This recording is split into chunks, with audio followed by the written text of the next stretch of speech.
চলে বাল্ব দিয়া, কি দিয়া? বাল্ব বোঝেন? হার্টের নিচে একটা বাল্ব আছে, এটা দিয়ে হার্ট চলে।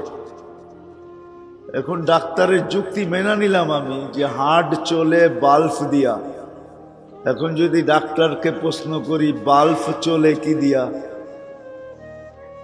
তো ডাক্তারের কাছে কিন্তু ও জানে না বাল্ব কি দিয়া চলে। কেননা বাল্ব চলে আল্লাহর কুদরত দিয়া। যেমন সারা দুনিয়া এটা একমত যে চোখে দেখার মতো কোনো উপাদান নাই। উপাদান বোঝেন?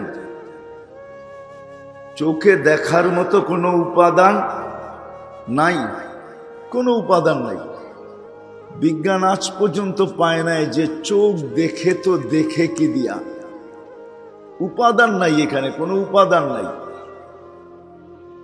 এই জন্য আপনি সারা দুনিয়ার চোখের ডাক্তার কেন? চোখে দেখার মতো কোনো উপাদান নাই, তো চোখ দেখে কি দিয়া? তাহলে সোজা কথা হইল চোখ দেখে আল্লাহর কুদরত দিয়া। কি দিয়া? আল্লাহর। এখানে দেখার মতো কোনো উপাদান নাই, কিন্তু কোনো উপাদান নাই। আপনি জিজ্ঞাসা করেন এখানে দেখার কি উপাদান আছে, ডাক্তার বলবে কোনো উপাদান নাই এখানে, এটা কুদরত দিয়া দেখে। আর কুদরত দিয়া দেখে বিদায়ী এতটুক জায়গায় 13 কোটি ক্যামেরা লাগানো সহজ হয়েছে, সম্ভব হয়েছে। এক চোখে কিন্তু 13 কোটি ক্যামেরা। কত? আপনি সরিষার দানা একত্রিত করেন 13 কোটি, দেখেন কত বড় পাত্র লাগে। কিন্তু এই চোখে কিন্তু 13 কোটি ক্যামেরা। এটা আপনাদের বিজ্ঞান বলতেছে, আমি কোরআন দিতেছি না। 13 কোটি ক্যামেরা এক এক চোখে, আবার 13 কোটি একসাথে কাজ করে। দুই চোখে 26 কোটি ক্যামেরা। আবার প্রত্যেকটা ক্যামেরার তার ভিন্ন ভিন্ন, তারগুলা ভিন্ন ভিন্ন পিছিয়ে নিয়ে গেছেন আল্লাহ। আবার দুইটা তারকে আল্লাহ একসাথে লাগতেও দেন না। তাইলে কেমন সূক্ষ্ম তার! যা হোক, অন্যদিকে কথা চলে যাবে। অস্তিত্ব যখন আল্লাহ দিলেন, নারায়ণগঞ্জের মানুষ একটু বাবা উচিত। অস্তিত্ব যখন আল্লাহ দিলেন, বয়স যখন আমার আল্লাহই দিলেন, সুরক্ষিত যখন আল্লাহই আমাকে করেন, লালিত পালিত যখন আমি আল্লাহরই মাধ্যমে, আল্লাহ প্রত্যেকটা যুক্তি দিছেন যে সুরক্ষিত যদি আমি না করতাম তাহলে কি ঘটতো, এটাও কিন্তু আল্লাহ জানায়া দিছেন। লালিত পালিত আমি তোমাদেরকে করি, লালিত পালিত কিন্তু আল্লাহই করেন। এই জন্যই আল্লাহ রব, আল্লাহ আমাদের লালন পালনকারী। যখন সবই আল্লাহ করেন, তাহলে এই কথাটা আমি মানতে কেন রাজি না যে মধ্যখানে যতটুক বয়স আল্লাহ আমাকে পাওয়ায় দিলেন, এটা আমি কাটাবো তো কাটাবো কার ইচ্ছায়? না না না, আমরা কাটাই কার ইচ্ছায়? নিজের ইচ্ছায়, নিজের শিক্ষা অনুযায়ী, নিজের দীক্ষা অনুযায়ী, নিজের বিবেক অনুযায়ী, নিজের বুদ্ধি অনুযায়ী আমি আমার ইচ্ছা মতো কাটাইতেছি। কিন্তু উচিত ছিল না আমার ইচ্ছা মতো কাটানো। এটাই আমি বুঝাইতেছিলাম। আমার কথার শেষ জায়গায় আমি চলে আসছি। এটাই আমার বোঝানোর উদ্দেশ্য যে যখন অস্তিত্ব আল্লাহ দিলেন, বয়সও আল্লাহ দিলেন, সুরক্ষিত আমাকে আল্লাহ করেন। এই জন্যই আল্লাহ বুঝাইছেন, আমি যদি সুরক্ষিত না করতাম, লাবতালাআতিল আরদু ফি বাতনিহা, জমিন তোমাকে পেটে নিয়ে নিত। লাআগরাকাতিল বাহরু ফি কারিহা, সমুদ্র তোমাদেরকে তলদেশে নিয়ে নিত। লাআহলাকাতিল মালাইকা, ফেরেশতা তোমাদেরকে ধ্বংস করে দিত। হাজারো ধ্বংস স্তূপ দুনিয়াতে এখনো বিদ্যমান। আপনি ঘুরলে দেখবেন হাজারো ধ্বংস স্তূপ এখনো দুনিয়ায় বিদ্যমান, যাদেরকে আল্লাহ সমূলে ধ্বংস করছেন, এখনো রাখা আছে। ঘুরতে থাকেন, দেখতে থাকেন, সমূলে আল্লাহ রাখা আছে, যাদেরকে ধ্বংস স্তূপে রূপান্তরিত করে দিছেন। আল্লাহ বলে জমিনও তোমাদেরকে ধ্বংস করে দিত, সমুদ্র ফেরেশতাও তোমাদেরকে ধ্বংস করে দিত, কিন্তু আমি 24 ঘন্টা সুরক্ষিত করি বিদায় কাউকে তোমাদের উপরে চোখ তুলা দেখতে দেই না। এটাও আল্লাহ হাদিসে জানায়া দিছেন, ওমান আযামু মিন্নি জুহদান ওয়া কারামা, আমার চেয়ে বড় দাতা কেউ নাই। আমি সবাইকে বলে দেই, ইনকানা আবদুকুম ফাশানুকুম বি, বন্দা তোমাদের হলে যার মনে চায় তা করতে পারো, আর বন্দা যদি আমার হয় তাহলে কারো চোখ উঠায় দেখার অধিকার নেই। আমি জানি, আমার বন্দা জানে। তাহলে উচিত ছিল মধ্যখানের যে সময়টা, এটা আল্লাহর ইচ্ছা মতো কাটানো দরকার ছিল। যুক্তি এটাই বলে, সব যখন আল্লাহ, আপনি বলবেন আমাকে তো ইচ্ছা স্বাধীনতা আল্লাহ দিছেন। হ্যাঁ, আপনাকে আমাকে ইচ্ছা স্বাধীনতা এই জন্যই দিছেন।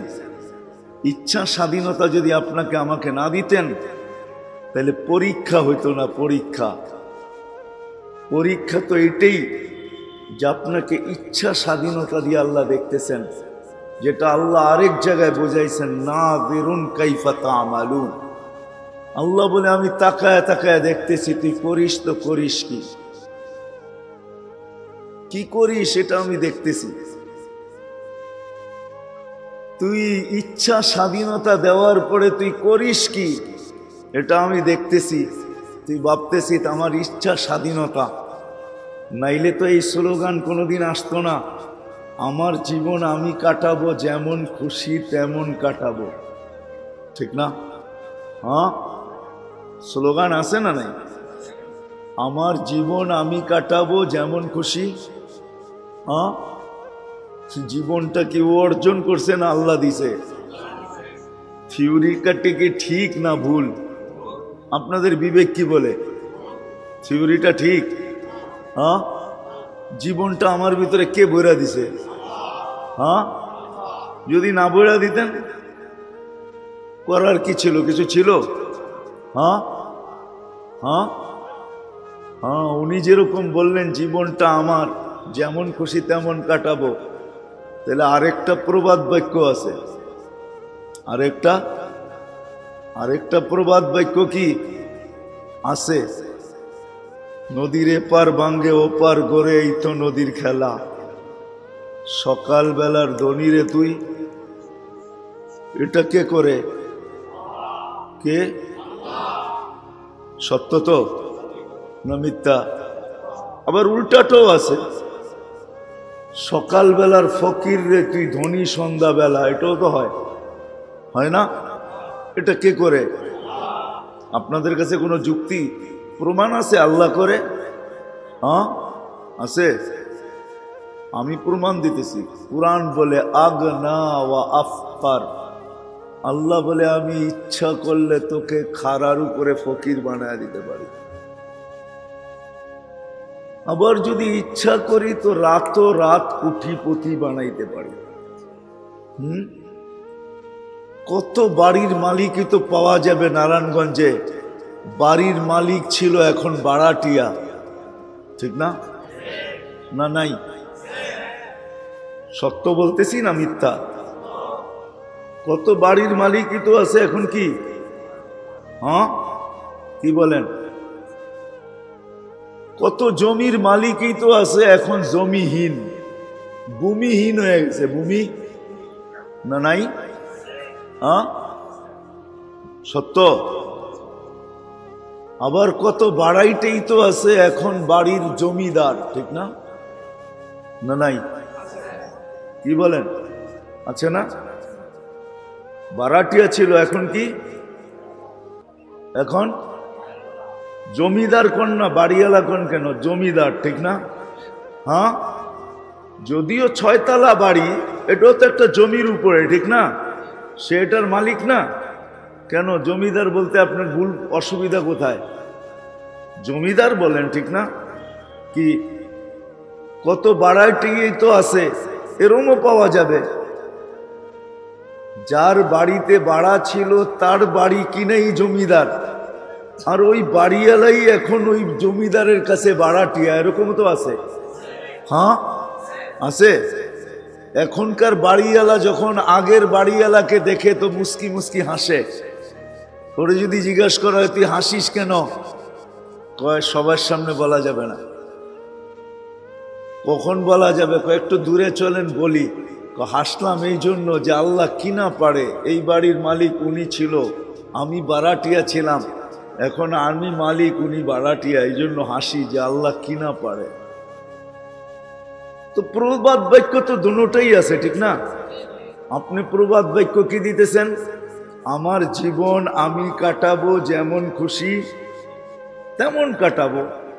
কারণ আপনাকে ইচ্ছা দিছেন, ইচ্ছা স্বাধীনতা আল্লাহ দিছেন। তা আমি বলি স্লোগান তো আরেকটাও আছে, নদীর এপার বাঙ্গে ওপার গড়ে, এই তো নদীর খেলা, সকাল বেলার ধনী রে তুই ফকির, আবার সকাল বেলার ফকির রে তুই ধনী, এটি তো হইল, ঠিক না? বারাটিয়া বাড়িওয়ালা, বাড়িওয়ালা কি বারাটিয়া, এটাও তো আছে, ঠিক না? কিন্তু আমার এত কথা বুঝানোর উদ্দেশ্য না। আমার উদ্দেশ্য হলো মেরে আজিজো, যে আল্লাহ অস্তিত্ব দিলেন, যে আল্লাহ বয়স দিলেন, যে আল্লাহ আপনাকে আমাকে এই পর্যন্ত পৌঁছাইলেন। আমি প্রত্যেকটা চিত্র দেখাইছি, যে আল্লাহ এই পর্যন্ত আপনাকে আমাকে পৌঁছাইলেন। 24 ঘন্টা যিনি আপনাকে আমাকে সুরক্ষিত করেন, প্রত্যেক শ্বাসে শ্বাসে যিনি আপনাকে আমাকে সুরক্ষিত করেন। কেননা শ্বাস আপনি ভাববেন যে আমি নেই, আমি ছাড়ি, তো ভুল কথা। এইখানেও কন্ট্রোল রুম আছে, যেইখান থেকে আপনাকে টানার অধিকার দেয়। যেই আল্লাহ প্রতিদিন আপনাকে আমাকে সার্ভিস দিতেছেন। কমপক্ষে ডেলি আমরা প্রতিদিন 550 লিটার অক্সিজেন নেই, আর হইল পিওর অক্সিজেন। হ্যাঁ, আপনি ভাববেন করুণা, ঠিক না? কি ভাববেন? করুণা না? কি বলেন? করুণা তো এই খোলা আকাশের অক্সিজেন নিয়া কখন আবার অদৃশ্য করুণা আমার নাকের ভিতরে ঢুকা যায়। পয়সা পাতি তো আল্লাহ কম দেয় নাই, একটা সিলিন্ডার কিনা নিমু ডেলি, আর পাইপ নাকের ভিতরে লাগায়া ওইটা নিমু, তাইলে করুণার আমার ভিতরে ঢুকার কোনো আশঙ্কা কি মনে হয়? বোঝেন না মনে হয় থাকবে? হ্যাঁ, দূর মিয়া, বোঝেনি না আপনারা। না না, এটা তো হলো ইয়ের ভিতরে, সিলিন্ডারের ভিতরে, ওটার ভিতরে ওটা যাবে কি করে? ওটা তো রিফাইন হয়ে ভিতরে ঢুকছে, ওটা তো এই বাতাস ঢুকায় দেয় না, ওটা তো মেশিনের মাধ্যমে রিফাইন হইয়া তারপরে ভিতরে ঢুকছে, ঠিক না? হ্যাঁ, আমরা বোতলের পানি খাই কেন? মিনারেল, ঠিক না? কি বলেন? আপনি কি দেখে আসছেন ও মিনারেল করছে? হ্যাঁ, কিন্তু বিশ্বাস যে হ্যাঁ সবকিছু লেখা শেখা দেখা ভাবতেছি যে এটা মিনারেল, ঠিক না? মানে কি? জীবন মুক্ত, ঠিক না? জীবাণু মুক্ত, ঠিক না? স্বাস্থ্যসম্মত, ঠিক না? এখন আপনি যদি ভাবেন যে বাহিরের অক্সিজেন নিলে হইতে পারে অক্সিজেন টানতে যায় এই ক্ষুদ্র ভাইরাস ভিতরে চলে যেতে পারে, আজকের থেকে একটা করে সিলিন্ডার কিনবো, মুখের ভিতরে লাগায়া দিব, ওটাই টানতে থাকবো, ছাড়তে থাকবো, কমসে কম বাহিরের তুলনায় শতভাগ যদিও না হয় বিরাট একটা ভাগ আমি নিরাপদ থাকবো, ঠিক না? হ্যাঁ, সত্য না? কি আমার কথা বুঝে আসলো? আচ্ছা, আপনি যান তো ডাক্তারের কাছে, আর বলেন যে আমি এই সিস্টেম আজকের থেকে করতে চাই, তো ডাক্তার হাসি দিয়ে কি বলবে জানেন? বলবে আপনাকে পাবনা নেওয়ার দরকার। বলবে এই পিওর যেটা আল্লাহ প্রদত্ত অক্সিজেন আপনি বিনা দ্বিধায় নিতে পারতেছেন, ছাড়তে পারতেছেন, আপনার কোনো সমস্যা নাই। আপনার মাথায় এই পোক ঢুকলো, তো ঢুকলো কোত্থেকা? দেখা যাইতেছে আপনার মাথায় করুণার চেয়ে বড়টা ঢুকছে। করুণা ঢুকলেও তো কোনো একটা রাস্তা ছিল। আপনি বুঝাইতে চাইতেছেন যে আমি করুণার থেকে বাঁচার জন্য আমি দিব্যি সুস্থ মানুষ, আমি একটা সিলিন্ডার লাগাবো আর ওটার ভিতর থেকে অক্সিজেন নিব, আমি 100 ভাগ নিরাপদ না হলেও কমসে কম 80 ভাগ তো নিরাপদ থাকবো।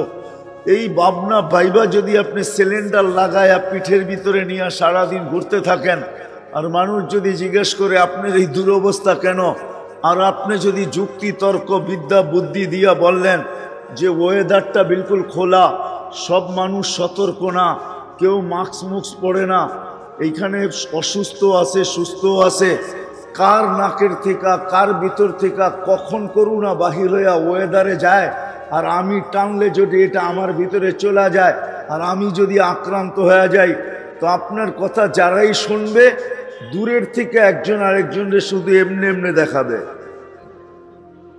ঠিক না? মনে হয় বুঝাইতে পারি নাই, ঠিক না? কেমনে দেখাবে? এমনি এমনি মানে কি বোঝেন? হ্যাঁ, একটু ঢিলা আছে, ঠিক না? একটু ঢিলা আছে।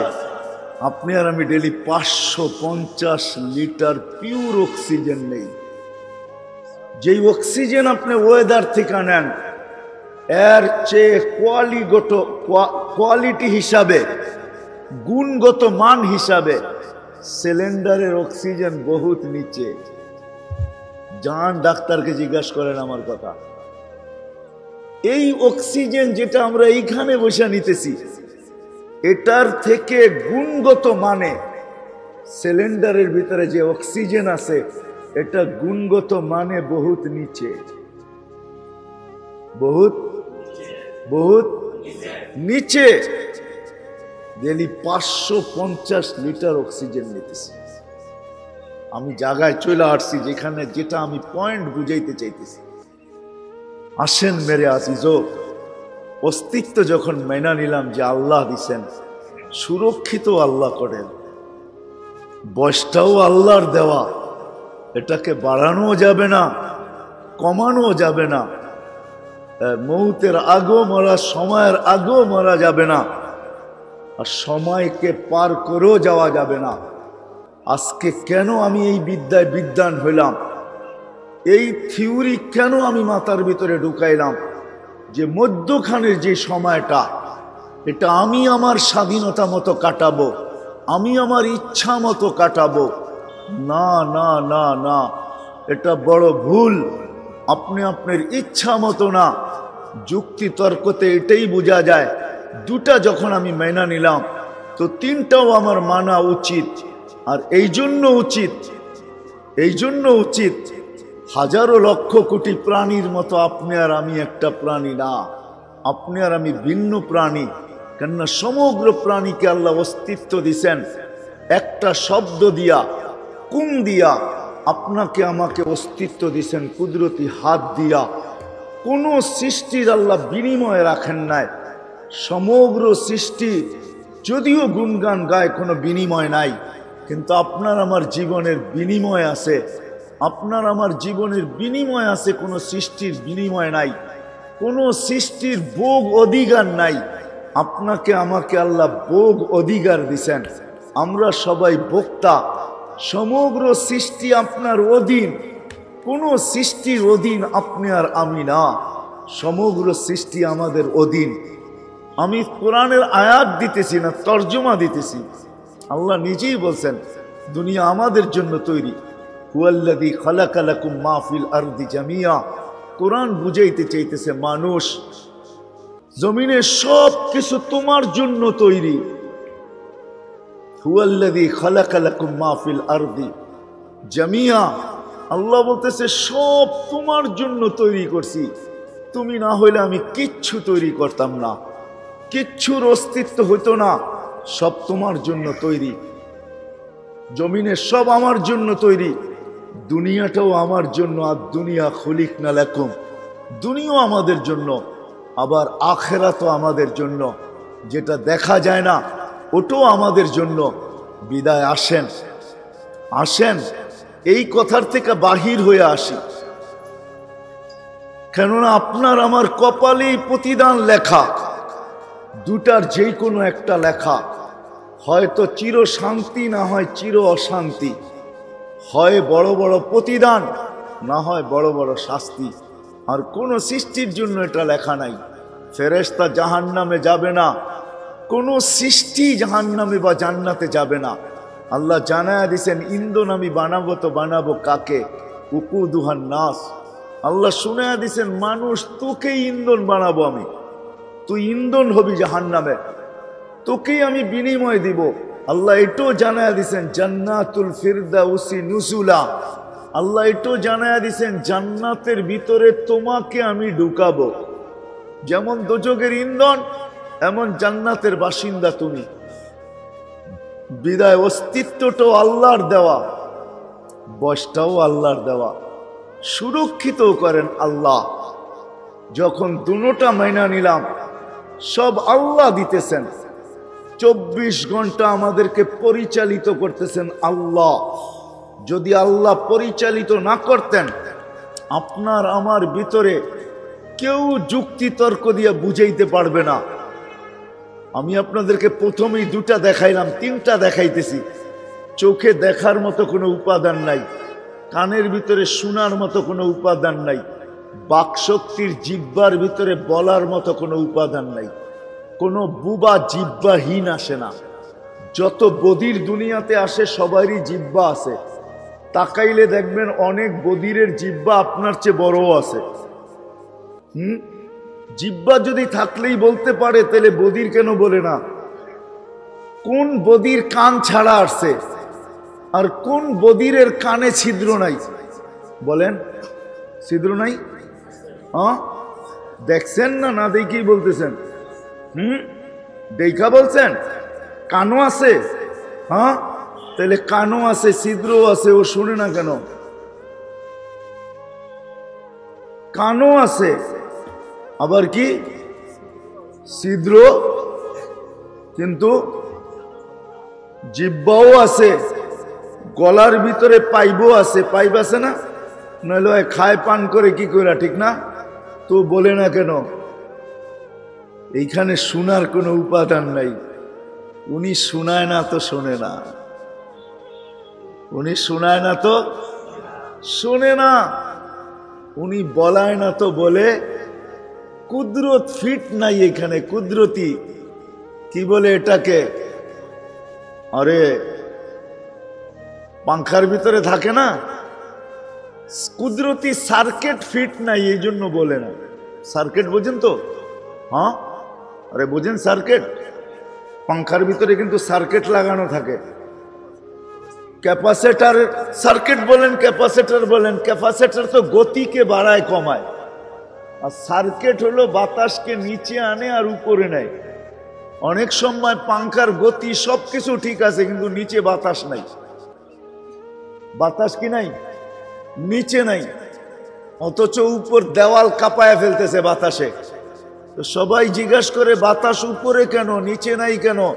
তো মিস্ত্রি এসে একটা মুস্কি হাসি দিছে, হাসি দিয়া কয় সার্কিট উল্টায় গেছে, তো এই জন্য এটা উপরে চলে গেছে। একটু ঘুরাইয়া দিই, দেখেন নিচে বাতাস আপনাকে উড়াইয়া ফেলবে।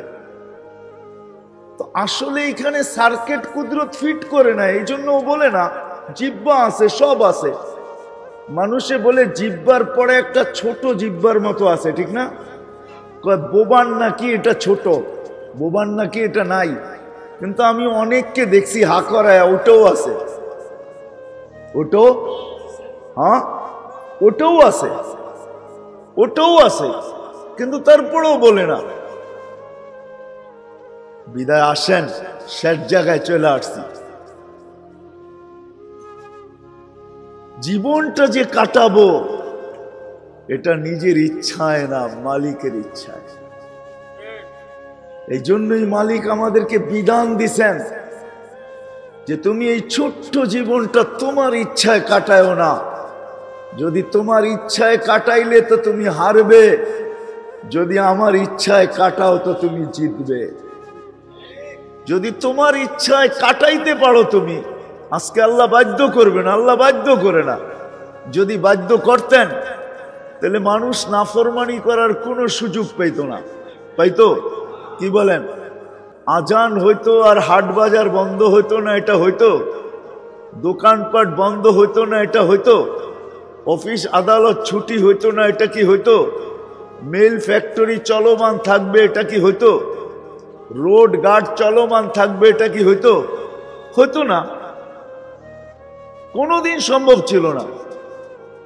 আপনি ভাবতেছেন আল্লাহ এত মানুষকে ট্যাকেল দিবে, তো দিবে কি করে, ঠিক না? এই প্রশ্ন একজনে করছিলেন, উনি আপনার আমার মতন না। মুসা আলাইহিস সালাম আল্লাহকে প্রশ্ন করছিলেন, আল্লাহ বিশাল বিশাল সৃষ্টি, যদি কোনোদিন বিরুদ্ধাচরণ করে কি করবে?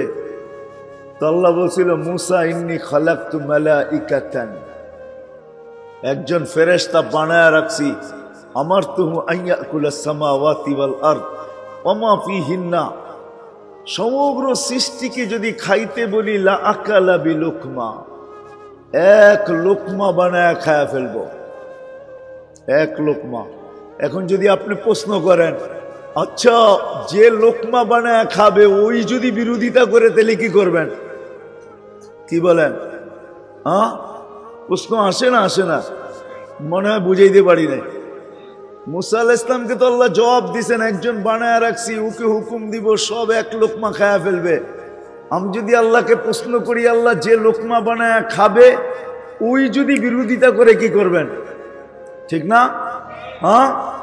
তারপরে আল্লাহ কোরআনে জবাব দিছে, আল খালকু খালকি ওয়াল আমরু আমরি, ওই কাঠিও আমার হাতে আছে। ওই কাঠি, ওই কাঠি কি আছে? ওই কাঠি, কেননা সৃষ্টি আমার,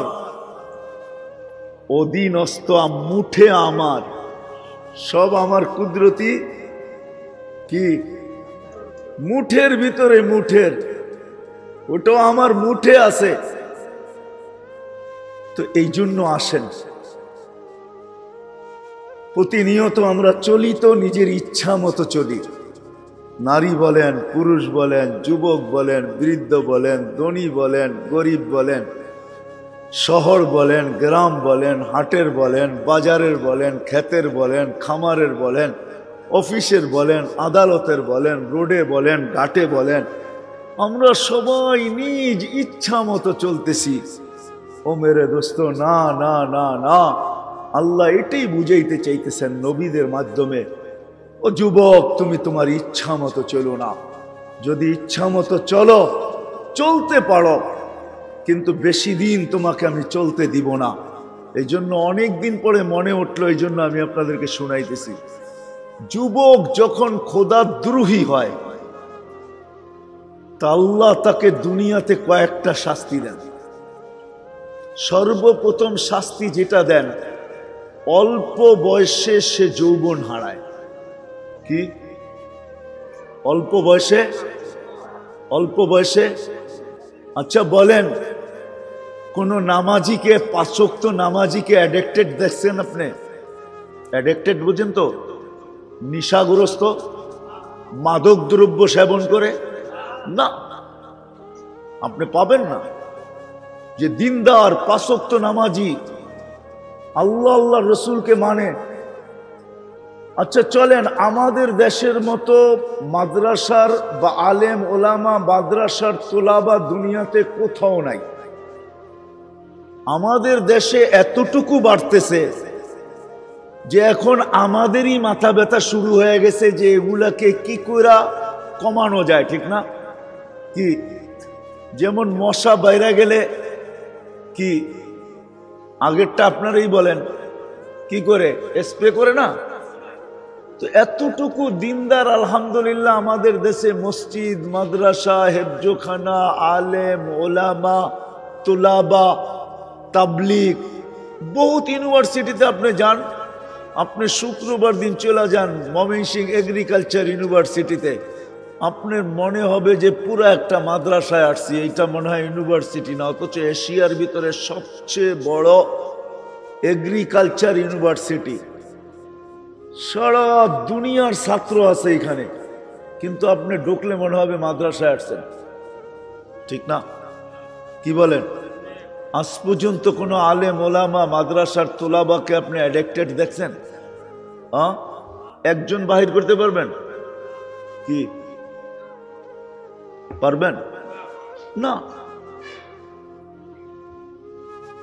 যে দিনদার সে কোনোদিন কি হয় না, অ্যাডিক্টেড হয় না।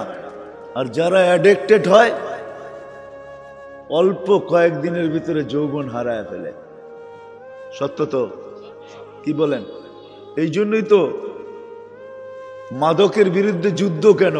এই জন্যই তো কয়েকদিন আর কোথাও কোনো কাউকে পাওয়া যাবে না। মাদক যদি ব্যাপক হইল তাইলে প্রশাসনের কোথাও আর কয়েকদিন পরে লোক খুঁজে পাওয়া যাবে না। কেননা আপনি নতুন ভর্তি নিতে গেলেই দেখবেন অ্যাডিক্টেড, এটা কোনো কাজে লাগবে না। হ্যাঁ, ও বন্দুক থুয়ে আরেকটা খাওয়া শুরু করবে, ঠিক না? ও তো বন্দুক টোকাবে না, ও সারাদিন টোকাবে পুরিয়া কোন জায়গায় আছে এটা। হ্যাঁ, ও দেখা যাবে তখন বন্দুক হাতে থাকবে না, ও দেখা যাবে মুরিদ বাবার কোন জায়গায় পাওয়া যায়, ঠিক না? হ্যাঁ, এই জন্য আল্লাহ দুটা শাস্তি দিবে। একটা অতি তাড়াতাড়ি যৌবন চলে যাবে, আর দ্বিতীয় শাস্তি হলো 50-এর আগে তার মৃত্যু হবে। কত? 50-এর আগে তার মৃত্যু হবে। এটা লেখা রাখেন আপনি, অতি তাড়াতাড়ি তার মৃত্যু হবে। দুটা শাস্তি দুনিয়াতে দিবে। এটারও একটা কারণ আছে, কেননা 50-এর পরে যদি আল্লাহ মুসলমান 50-এর পরে যারা মরে তাদের জন্য আল্লাহর একটা বিশেষ ছাড় আছে। ছাড় এই উম্মতের জন্য একটা ছাড় আছে। তাকে সহজ হিসাবের আওতায় আনতে হইতে পারে, সহজ হিসাবের আওতায় আনতে হইতে পারে। এই জন্য আজান হয়ে গেছে, আমিও শেষ জায়গায় চলে আসছি। মেরে দোস্ত, আসেন মনচাহি জীবন থেকে বাহির হইয়া, যে আমার জীবন আমি কাটাবো, যেমন খুশি তেমন কাটাবো, এটার থেকে বাহির হইয়া আসেন। কেননা মৃত্যু সবার দিকে দৌড়ে আসতেছে। যাওয়ার বয়স সময়ও কারো জানা নাই, আর যাওয়ার বয়সও কারো জানা নেই। এই জন্য হাতে ধরে বলি, বিশেষ করে যুবকদেরকে বলি, আজকের যে রাতটা আসতেছে, এমন না যে আমি কালকেও বলছি, কাশীপুরে কালকেও বলছি, এমন না যে আজকের রাতটা যুবকদের আয়োজন যখন, তো আরো বেশি করে বলতে চাই যে না, তুমি তোমার ইচ্ছা মতে আজকের রাতটা কাটায় না। সবাইকে বলবো নিজের ইচ্ছার থেকে বাহির হয়ে আসি, আল্লাহর ইচ্ছা এই ছোট্ট জীবনটাকে কাটাই। দুনিয়াতে কি পাবো না না পাবো এটা বিষয় না, কিন্তু কসম খোদার মৃত্যুর পরে পাবো এতে কোনো সন্দেহ নেই। ওই অফুরন্ত জীবনে পাবো যেটা শুরু আছে শেষ নাই। এই জন্য এতটুকু বলবো যে আজকের রাত্রটা কমসে কম, আজকের রাত্রটা আপনি নতুন বৎসরকে স্বাগত জানান, এতে আমার কোনো আপত্তি নাই। কিন্তু আমি পায়ে হাত রাইখা বলবো, আল্লাহকে নারাজ কইরা না। আল্লাহকে নারাজ করে যদি আপনি স্বাগত জানাইলেন, তাহলে আল্লাহ কিন্তু একটা প্রমাণ আমাদের এই দেশে রাইখা দিছেন। গত 4 থেকে 5 বছর আগে 31st নাইটের পরের দিন 5টা 5-এ ভূমিকম্প আসছিল বাংলাদেশে, যেটার মাত্রা ছিল 7.8। এখন নেটে সার্চ দেন, 5টা 5-এ আসছিল। আপনি যদি আল্লাহকে নারাজ করলেন, আমি যদি আল্লাহকে নারাজ করলাম, আর আল্লাহ যদি প্রতিশোধ নিতে আসলেন, কি আল্লাহর সাথে কি আমাদের প্রযুক্তি দিয়া পায়রা উঠবো? দুনিয়া বিজ্ঞান আজ পর্যন্ত কোনো প্রযুক্তি আবিষ্কার করতে পারে নাই, যে ভূমিকম্প কখন আসবে এটা আগাম খবর দিবে এরকম কোন মেশিন আজ পর্যন্ত আবিষ্কার হয় নাই। মাটির তলদেশ থেকে তলদেশে গাললেও বলতে পারবে না যে ভূমিকম্প আসবে তো আসবে কখন। কিন্তু হ্যাঁ, কিছু জিনিস নিয়ে গবেষণা চলতেছে, কিন্তু আমার মনে হয় এটা হবে না। কেননা ভূমিকম্প কখন আগাম খবর আমরা পাই না, কিন্তু আমাদের চতুর্দিকের কুকুর পর্যন্ত পায়, পশু পাখি পর্যন্ত পায়, আমাদের বন্য প্রাণীগুলা পায় যে ভূমিকম্প কিন্তু আসতেছে। কিন্তু মানুষ এত উন্নত হওয়ার পরেও আজ পর্যন্ত কোনো মেশিন আসেনি।